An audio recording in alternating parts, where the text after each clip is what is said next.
하나님이 이스라엘 백성들을 애굽에서 뽑아다가 지금 가나안 땅에 심으시는 것은 단지 잎만 무성하고 열매 없는 그런 나무가 되게 하려고 하는 게 아니라 많은 이 열매를 맺는 그런 아름다운 나무, 극상품의 포도나무가 되게 하려고 하신 것입니다. 그래서 그 나무에 가까이 와서 자기도 풍성한 열매를 맺을 뿐만 아니라 다른 이들도 와서 그 열매를 맺고 그 열매를 먹고 함께 그 하나님이 주시는 풍성함을 누리기 위함인 것이죠. 그런데 그렇게 하기 위해서 이스라엘 백성들이 이 가나안 땅에서 세울 하나님의 나라는 정말 깨끗하고 순결한 사회여야 한다는 것입니다. 애굽은 사람의 존중을 받지 못하는 나라였습니다. 사람보다 돈이 우선이었고 온갖 작은 힘만 있어도 갑질이 성행하는, 그리고 누가 쳐 죽여도 또 마음대로 살인이 일어나도 그것이 힘이 있고 돈이 있으면 묵인되는 그런 사회가 바로 애굽 사회였습니다. 그런데 하나님은 너희가 가서 세울 사회는 그런 사회가 되어서는 안 된다는 거죠. 너희가 세울 사회는 힘이 약한 여자나 어린아이나 고아나 누가 밤길에 다녀도 누구 하나 두려움이나 공포감 없이 안전한 마음으로 다닐 수 있어야 된다는 거죠. 누구 하나 걱정하지 않고 길을 지나다닐 수 있어야 된다는 것이죠. 그래서 오늘 하나님은 이스라엘 안에 몇 가지 법을 주시는데, 이런 법들을 다 보면, 오늘 이 말씀하는 여러 가지 몇 가지 법을 보면 다 그 순결을 위한, 이스라엘 사회가 깨끗한 사회, 그리고 순결한 사회가 될 것에 대한 말씀인 것을 우리가 볼 수가 있습니다. 우리가 21장 1절에서 9절에 보면, 1절에 보면 이렇게 말씀하고 있습니다.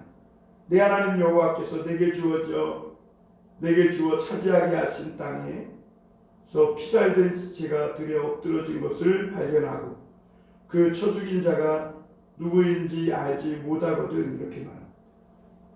그러니까 이스라엘 땅 안에 들에 갑자기 피살된 시체가 엎드러져 누워 있는 겁니다. 분명히 죽인 사람이 있는데 죽인 사람은 나타나지 않고 지금 시체만 엎드러져 있는 것이죠.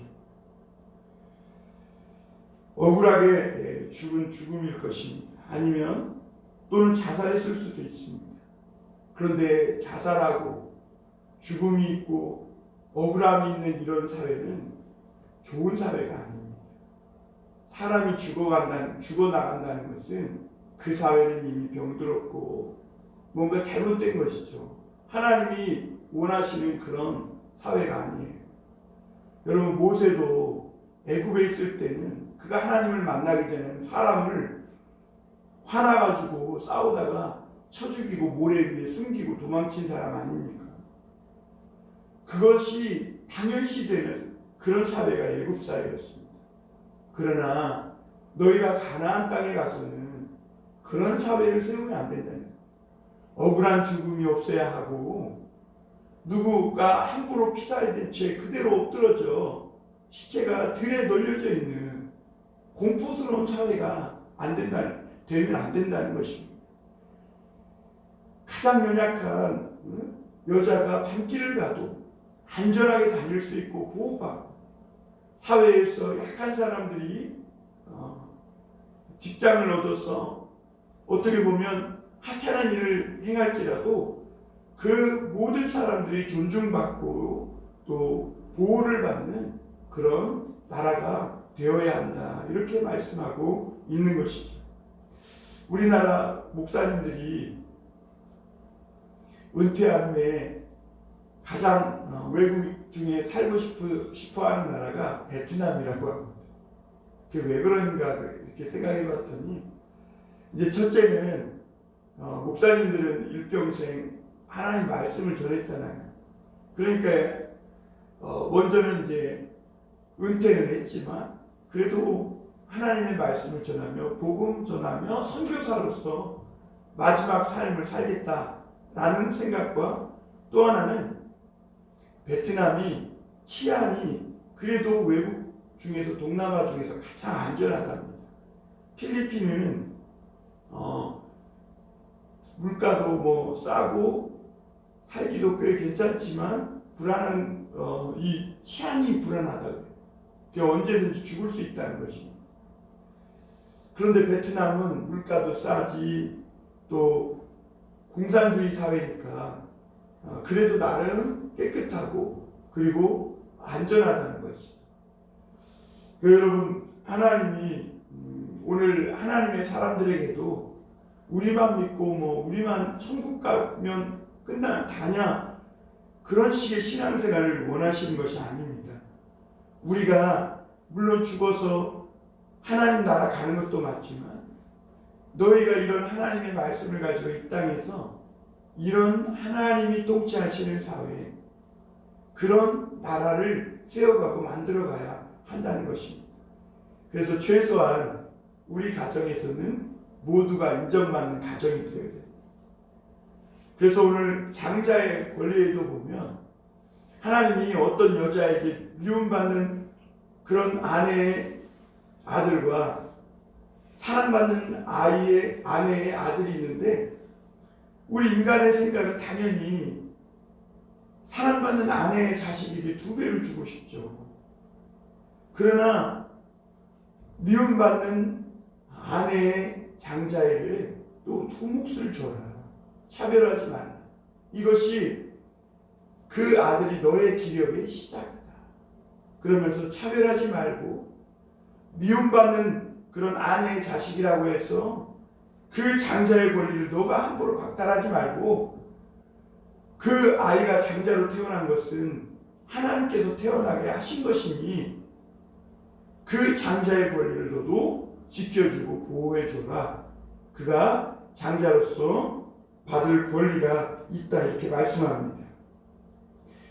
그래, 오늘 어쨌거나 이렇게 피살된 시체가 들에 엎드러졌을 때 2절에 보면 장로와 재판장은 가서 그 사방을 원근을 재고, 그리고 제일 가까운 성읍의 장로들이 그 성읍에서 아직 부리지 아니하고 몽에를 매지 아니한 암송아지를 취하여 제사를 드리고, 그리고 흐르는 골짜기 물에 가서 씻어서 제사를 드려라, 이렇게 말합니다. 여기서 왜 원근의 성읍의 장로들이 나와서 이런 일을 해야 하냐면, 그 피살된 시체를 죽일 수 있는 죽인 이 죄를 범한 가장 유력한 용의자가 그 가까운 장로들도 성읍이라고 생각했기 때문이 아니라, 그렇게 하게 된 것은 그 일이 일어난 가장 가까운 성읍들의 장로들이 자기들이 사는 마을 가까이에서 그런 일이 일어났다는 그 책임을 지고 이런 일을 하라는 것이죠. 죄를 졌기 때문에가 아니라 이런 일이 그 가까운 땅에서 일어났음에 대해서 통탄을 하고 애곡하고, 이런 일이 다시는 이스라엘 안에 일어나지 않도록 신경 쓰고 또 책임지고 그렇게 하나님 앞에서 살겠다는 그런 결단으로 흐르는 물에 씻고 그리고 제사를 드려라, 이렇게 말씀하고 있는 것이죠. 여기서 우리가 중요한 것은 흐르는 물에 씻는 것입니다. 왜 흐르는 물에 씻냐면, 흐르는 물은 아무리 우리가 침을 뱉고 거기에 더러운 것을 씻어도 다 씻겨져 내려가고 또 금방 깨끗해집니다. 그래서 여러분, 우리 에스겔서에 보면 에스겔이 하나님의 제사장으로서 이 성전을 측량하고 보니까 거기에서 성전 제단에서 막 물이 흘러나오는데 그 물에 닿는 자마다 소성케 되고 회복게 되고 깨끗게 되더라고 했어요. 그러니까 하나님의 강단에서 흘러나오는 이 말씀의 물에 자기를 씻으면 누구든지 어떤 죄든지 깨끗게 되고 치료가 되고 새롭게 되는 것을 의미하는 것이죠. 그래서 이스라엘 안에는 이제는 오늘 거기 말씀해 보니까 이 5절에 보면 레위 자손 제사장들도 그리로 갈지니 그들은 내 하나님 여호와께서 택하사 자기를 섬기게 하시며 또 여호와의 이름으로 축복하게 하신 자라. 모든 소송과 모든 투쟁이 그들의 말대로 판결될 것이니라. 분명히 2절에 보면요, 거기 장로들과 재판장이라고 했어요. 그러니까 재판장이 분명히 있습니다. 있는데도 불구하고 하나님이 이 제사장의 판결대로 판결될 것이니라. 이게 무슨 말이냐면 하나님의 말씀대로 판결될 것에 대해서 말씀하시는 거예요. 우리가 여기서 조금 더 깊이 있게 말씀을 나누자면 신비주의와 말씀의 신앙이 여기서 갈리는데, 신비주의는 뭐냐면 한번 생각해 보세요. 피살된 시체가 거기에 엎드러져 있으면 사람들은 모르지만 누구는 알아요? 하나님은 아시죠.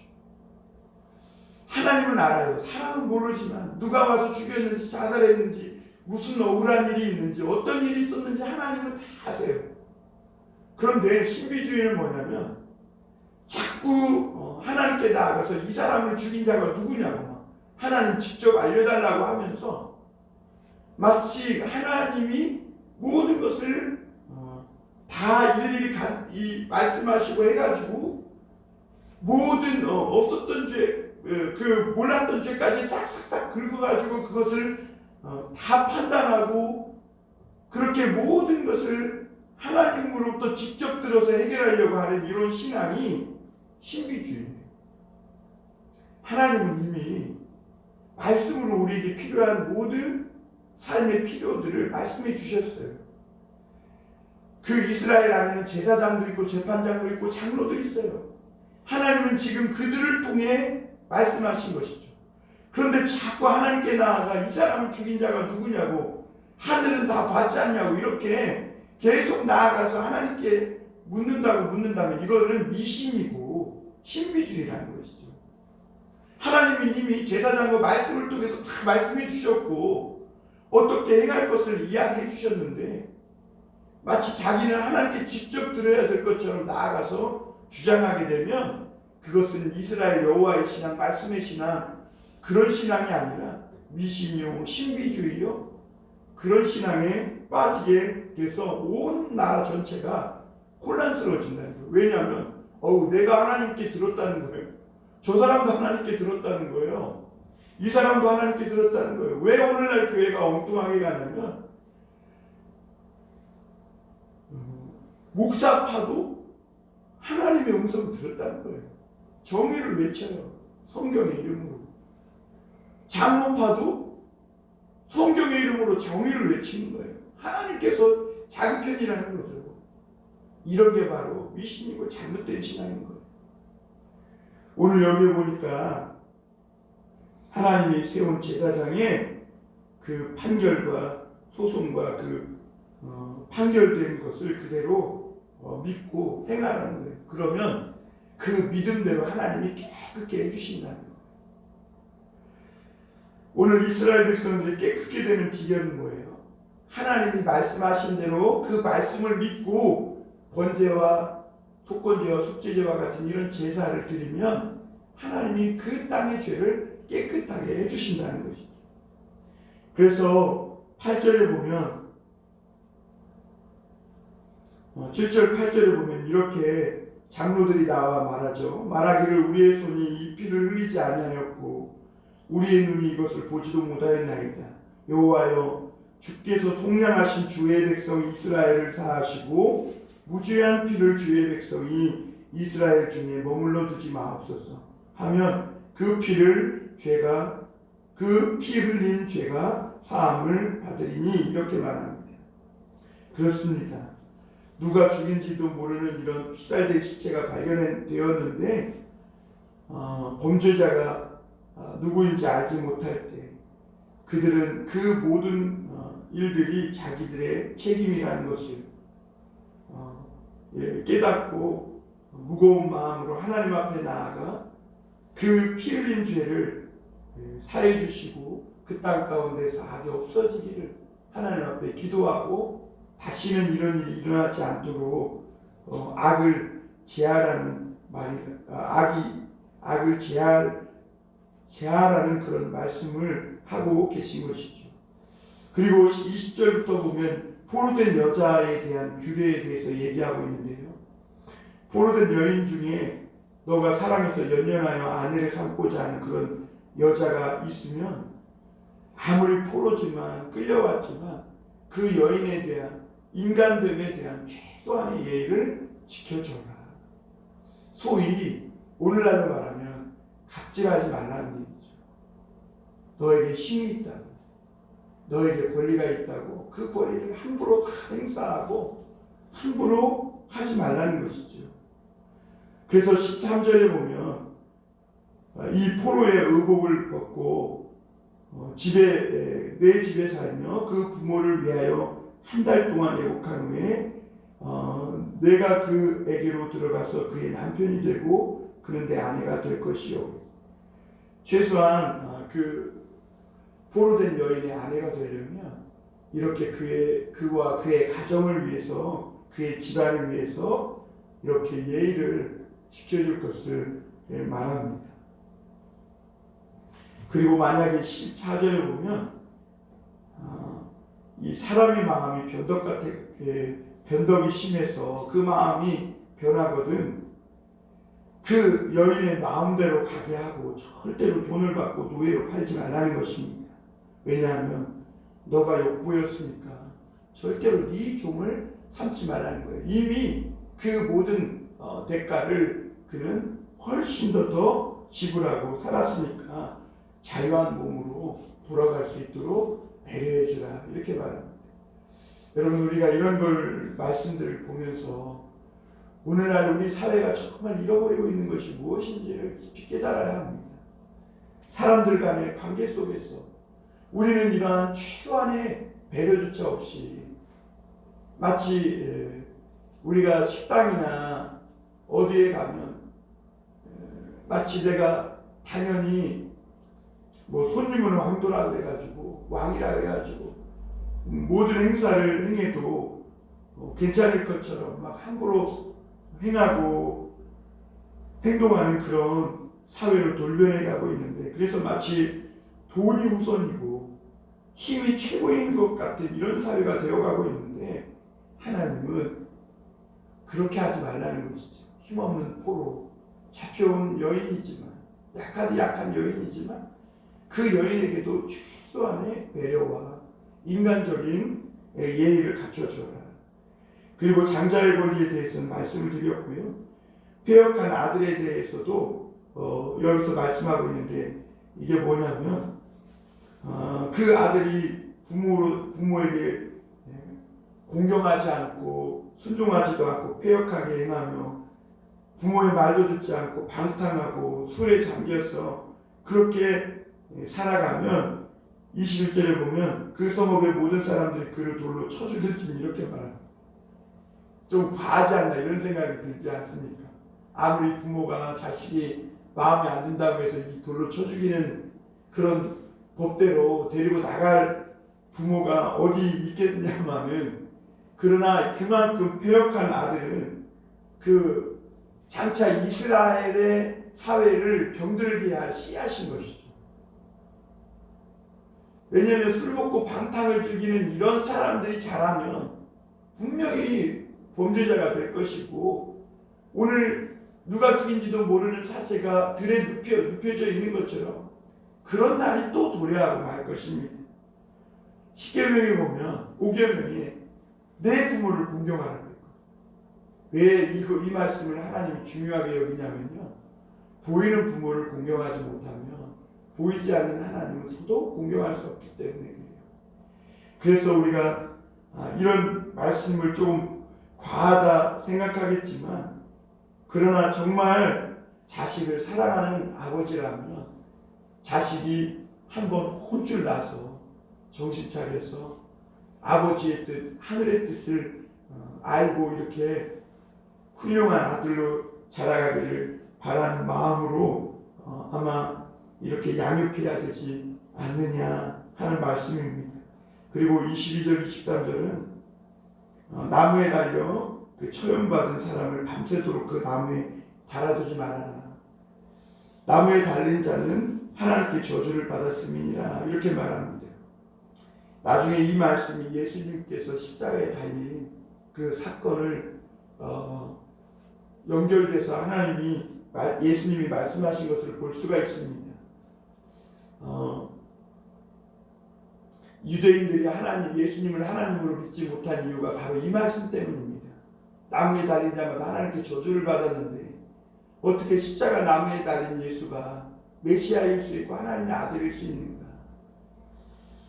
그러나 그 예수님은 그냥 나무에 달린 게 아니라 우리를 깨끗게 하기 위해서, 우리가 더럽히고 어지럽히고 순결치 못하고 부정하고 더럽게 만들어 놓은 우리를 깨끗게 하시기 위해서 그 모든 죄를 짊어지시고 나무에 달린 것이죠. 그래서 우리의 모든 저주, 우리의 모든 수치와 부끄러움, 죄악들을 다 깨끗하게 씻어 제하여 주신 줄 믿습니다. 그러므로 오늘 이런 모든 말씀들을 기억하면서 나 한 사람이 뭐 깨끗하게 산다고 뭐 얼마나 깨끗해지겠나? 아닙니다. 내가 먼저 하나님 앞에 말씀에 바로 서서 내 자신이 깨끗하고 순결한 사람으로 살 때 내 안에 먼저 하나님의 천국이 이루어질 뿐만 아니라 그렇게 하면 내 자식들과 내 가정이 깨끗하고 순결한 가정이 되고 그리고 내가 살아가는 그 지역과 사회가 점점 더 그렇게 깨끗하고 순결한 사회로 변해가게 되는 줄 믿습니다. 기도하겠습니다.